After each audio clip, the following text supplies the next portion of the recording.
a resolution of inquiry regarding some White House documents in January. We did get similar language from you and Ranking Member Barton that went down to the White House. To date, I've received only press releases and copies of web pages that are publicly available. This matter is of such importance. The United States Congress voted on legislation that will affect 1/5 of the nation's economy, will literally affect the delivery of health care to the next 3 generations of Americans, and we did so with absolute incomplete information. This is the personification of flying blind. We should not have done this. We should not have acted in this way. And now our committee, especially our subcommittee, owes the Congress, owes the American people the proper oversight role that we are entrusted with by our constituents. And I am simply asking for that courtesy. Again, it should not take an act of Congress for me to simply get a letter from the actuary.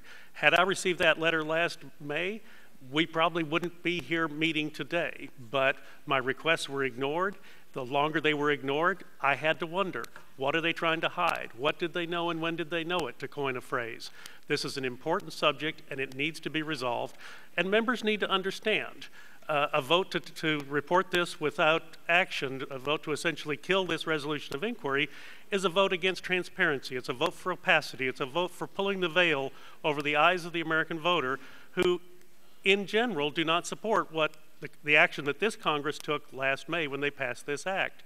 And again, they want us to pass legislation when we know what's in it, after we've had a chance to read it, and especially when we have accurate, up-to-date cost information. And to pass legislation this large without cost information is particularly injurious to Congress as an institution, and it's injurious to every one of us as far as our personal reputations are concerned. So I urge favorable action on this resolution.